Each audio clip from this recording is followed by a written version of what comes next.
अब यहाँ बात होता है आपका सेकंड, है ना, दूसरा चार्ल्स लॉ क्या होगा। चार्ल्स लॉ क्या होगा, देखो जी हम पहले बता चुके हैं आपको, या हमको देखना है रिलेशन किसके बीच में, प्रेशर, वॉल्यूम, टेम्परेचर और अमाउंट ऑफ गैस में हमको रिलेशन देखना है किसी दो में, और दो अपना कांस्टेंट होगा, नो प्रॉब्लम। देखो आप ये बताओ कि अभी हम देख चुके हैं रिलेशन, ये दोनों में हम देख चुके हैं, सेकंड जो अपना होगा हमको रिलेशन देखना है ये दोनों में, तो ये दोनों में रिलेशन क्या होगा। देखिए सिंपल सा है कि अगर आप टेम्परेचर को बढ़ाओगे तो गैसेस मॉलिक्यूल्स का काइनेटिक एनर्जी बढ़ेगा, मतलब उसका वॉल्यूम बढ़ेगा, गैस एक्सपैंड करेगा, तो रिलेशन दोनों के बीच में क्या होगा, डायरेक्ट रिलेशन दोनों में होगा। ठीक है, यहाँ कांस्टेंट क्या क्या होगा, अमाउंट ऑफ गैस और प्रेशर कांस्टेंट होगा। तो यहाँ लिखिएगा आप इसमें, for a given amount of gas, for a given amount of gas volume of gas is directly proportional to absolute temperature at constant pressure।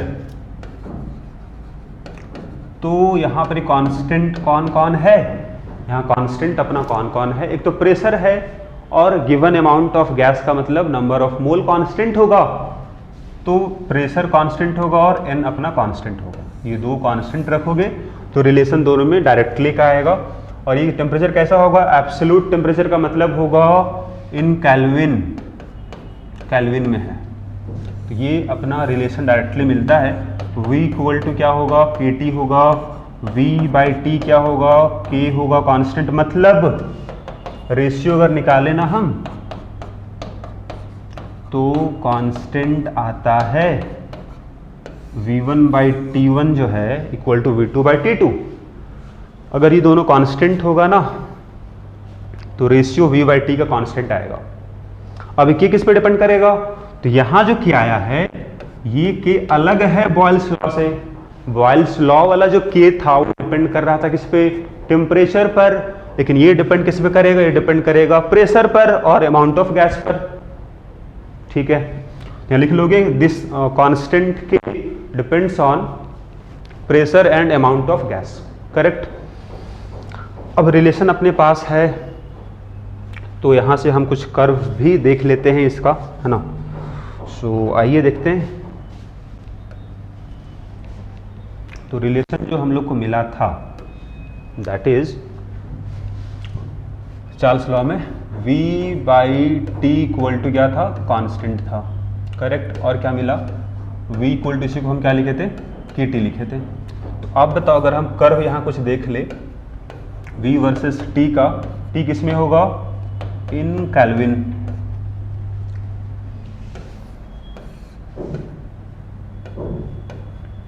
V by T versus V का, या फिर V by T versus T का, T हर जगह kelvin में है, ठीक है। और कुछ कर्व यहाँ देख लेते हैं।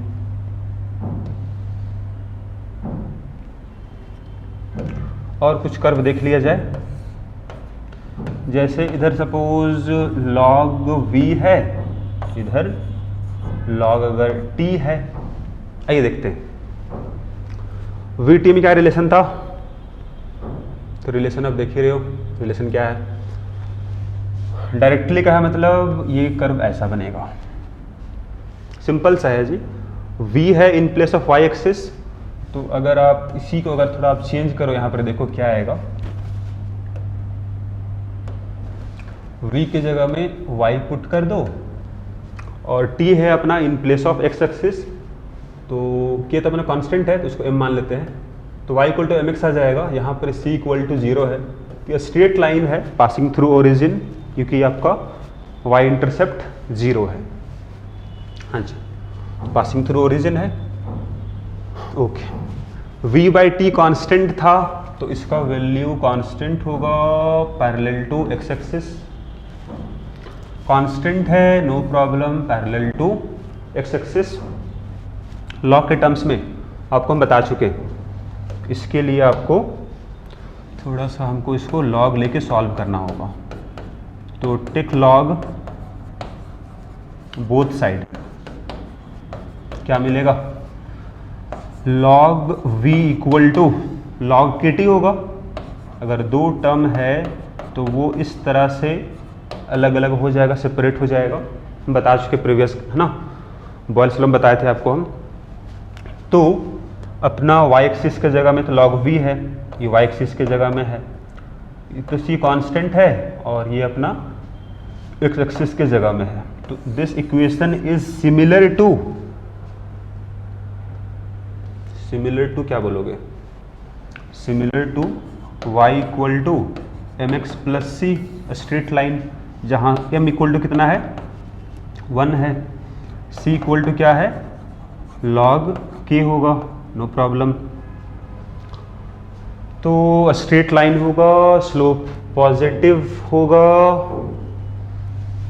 है ना, y इंटरसेप्ट भी कुछ होगा, तो this is our y intercept, c होगा पॉजिटिव, इसीलिए एक्सिस के ऊपर पॉजिटिव है, इसीलिए आपका ओरिजिन से ऊपर से हम बनाए हैं, है ना। दिस इज इक्वल टू कितना होगा log k होगा, स्लोप पॉजिटिव है इसीलिए कर्व ऊपर जा रहा है ना। तो ये कुछ कर्व अपना हो गया।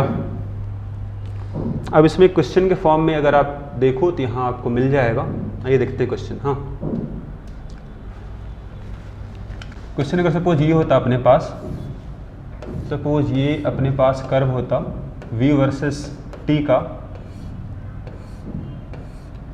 ये प्रेशर P1 पर है, ये प्रेशर P2 पे, प्रेशर P3 पर, ये जितना कर्व बनाए हो ना ये सब बना है कांस्टेंट प्रेशर, ठीक है ना। तो इसी कर्व को हम बना रहे हैं यहाँ पे फॉर डिफरेंट प्रेशर।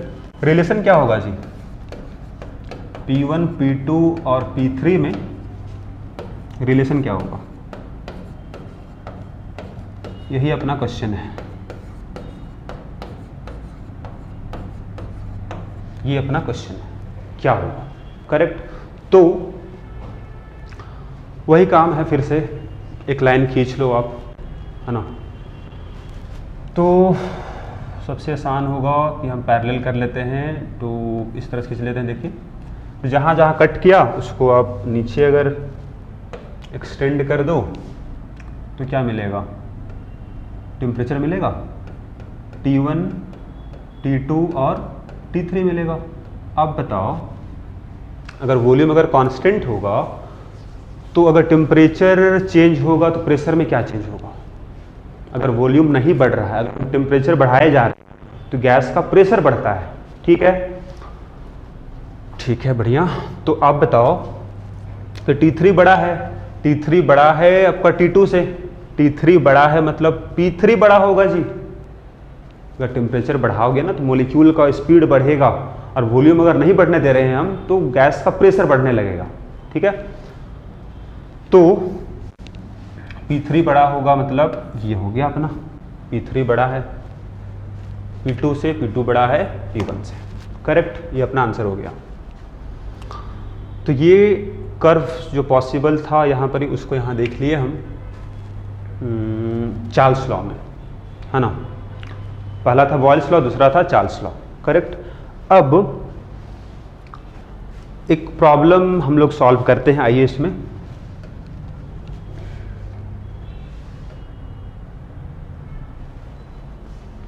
तो हम लोग एक क्वेश्चन इसमें देख लेते हैं।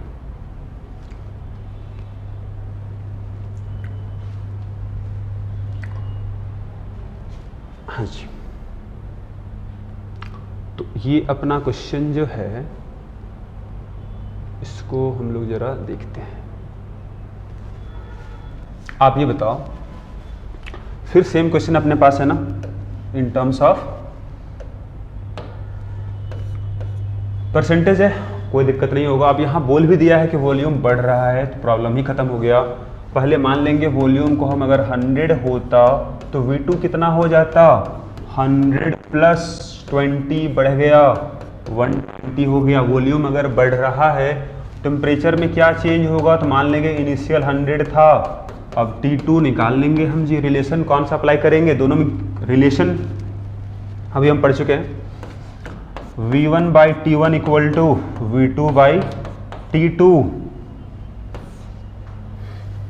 सॉल्व कर लीजिए जी, क्या आएगा, T2 इक्वल टू क्या आएगा, V2 T1 by V1, V2 कितना है, V2 है 120, T1 कितना है 100 है, V1 भी 100 है, तो ये अपना कितना है 120,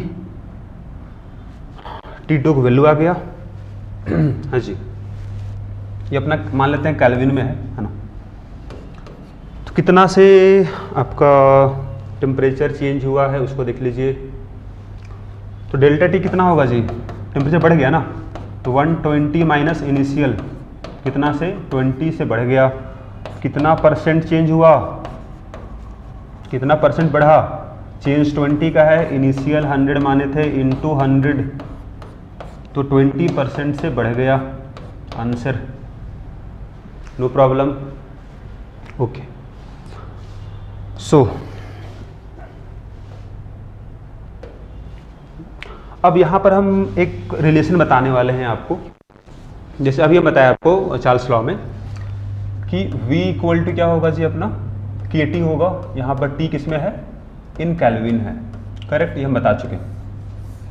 लेकिन अगर आपको एक रिलेशन यहाँ बता रहे हैं, अगर आपको ज़रूरत पड़े आपको कभी relation in terms of Celsius, मतलब ये है VT इक्वल टू क्या होगा, V0 1 प्लस T बाई 273, एक ये रिलेशन है। अब यहाँ पर ही T क्या है, तो ये अपना टेम्परेचर ये भी है, लेकिन किस में है, इन सेल्सियस है।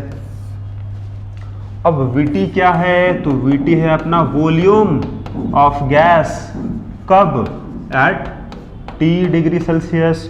V0 क्या है, volume of gas at 0 degree Celsius. बाकी सब तो आपको पता ही है और कुछ यहाँ दिख नहीं रहा है, अपना 273 कांस्टेंट है।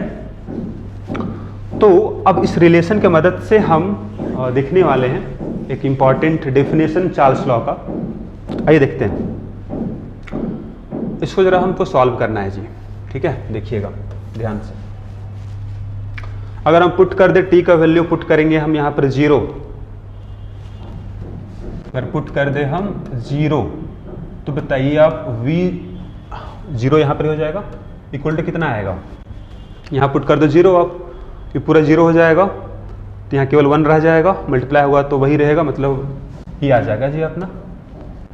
अगर T पुट कर दे हम 1 तो बताओ V1 कितना आएगा, यहाँ 1 पुट कर दिए हम, यहाँ 1 पुट हो जाएगा, कितना आएगा, V0 आएगा 1 प्लस 1 बाई 273 आएगा, नो प्रॉब्लम।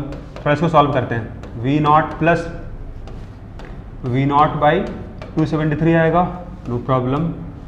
यहाँ तक इसको आप रहने दो। अगर हम T पुट करें और इसको हम 2 पुट कर दें, कितना आएगा, तो V2 कितना आएगा जरा देखो ध्यान से, V0 1 प्लस T की जगह हम पुट कर दो 2, T कितना हो जाएगा 2 बाई 273। अब इसको जरा हम सॉल्व करने वाले हैं, इसको जरा हम रीअरेंज करने वाले हैं, जरा ध्यान देना। यहाँ पर आप मल्टीप्लाई कर दो जरा, V0 plus 2V0 by 273, V0 plus, इसको हम ब्रेक करके इस तरह से ध्यान देना लिख सकते हैं कि नहीं, can we write like this, बिल्कुल, यहाँ कोई दिक्कत नहीं होगा हम लोग को।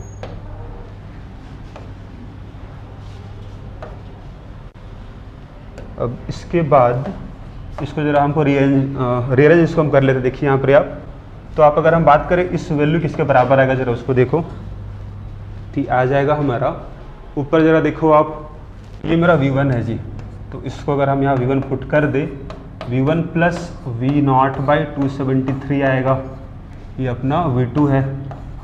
अब अगर यहाँ से हम जनरलाइज कर दे, जरा देखो यहाँ पर आप, तो आपको क्या मिलेगा, यहाँ से हम ये बोल सकते हैं कि अगर आप टेम्परेचर बढ़ाओ 1 डिग्री सेल्सियस से, कितना से बढ़ेगा, वॉल्यूम बढ़ेगा अपना, ये अपना एक फैक्टर यहाँ देख सकते हो आप, V0 बाई 273 से अपना वॉल्यूम बढ़ जाएगा।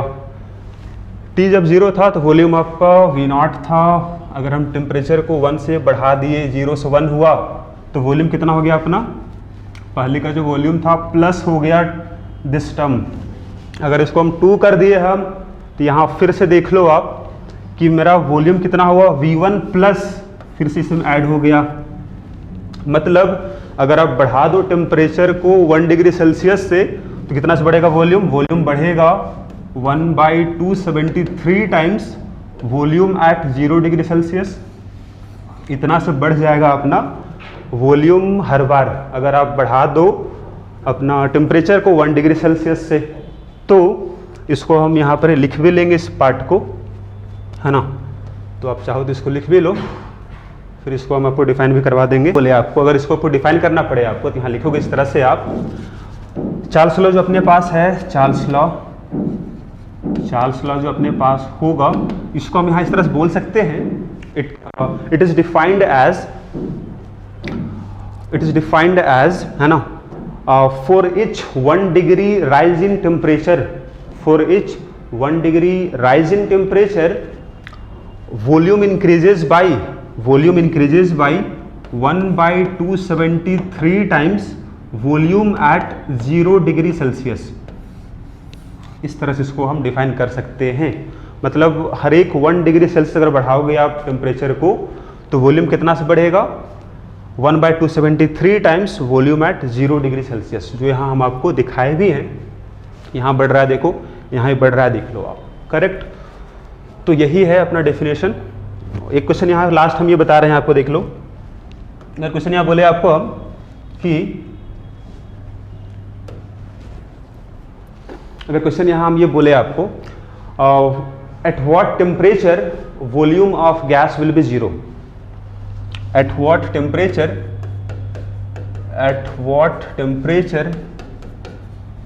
Volume of gas will be 0, ठीक है। तो अब बताओ आप यहाँ रिलेशन क्या बताए थे, Vt इक्वल टू कितना था, V0 था 1 + T/273 था। तो अगर यहाँ पुट कर दो आप वॉल्यूम 0, हाँ जी, तो टेम्परेचर क्या निकल के आएगा, देख लो आप, ये निकल के क्या आएगा, तो 1 + T/273 = 0। इसका मतलब यहाँ से T इक्वल टू कितना आएगा, -273 डिग्री सेल्सियस। और ये किसके बराबर है, ये अपना बराबर है 0 केल्विन का। This is equal to 0 kelvin. तो यहां से हम डिफाइन करने वाले हैं एक term, what is absolute zero temperature. तो बोलेंगे हम the temperature at which volume of gas will be 0। तो अगर यहां से बोलना पड़े आपको what is the meaning of absolute zero temperature, तो बोलिएगा 0 केल्विन को बोलते हैं हम लोग हैं absolute zero temperature, correct. Finally बस एक यहां पर हम कर्व बताने वाले हैं, देख लो आप ये कर्व कैसा होगा। तो कर्व ये अपना है, इसके यहाँ पर है, एक तरफ वॉल्यूम है, एक तरफ टेम्परेचर किस में अपना है, सेल्सियस में है। तो इस कर्व को अगर ध्यान से देखोगे आप, तो ये कर्व यहाँ से स्टार्ट नहीं होगा, क्योंकि आपका वॉल्यूम 0 कब हो रहा था, 0 हो रहा था जब अपना टेम्परेचर कितना होगा, -273 डिग्री सेल्सियस, मतलब कहीं पीछे आएगा। ये कर्व ऐसा बनेगा, ये -273 डिग्री सेल्सियस होगा and this is equal to होगा 0 केल्विन। इस समय वॉल्यूम अपना 0 रहेगा और टेम्परेचर अगर बढ़ेगा धीरे धीरे तो अपना वॉल्यूम धीरे धीरे बढ़ेगा, कर्व ऐसा बनेगा। तो ये एक कर्व था जो यहाँ बताना था, तो इसको आप बना लीजिएगा। ये अपना चार्ल्स लॉ यहाँ कंप्लीट हुआ।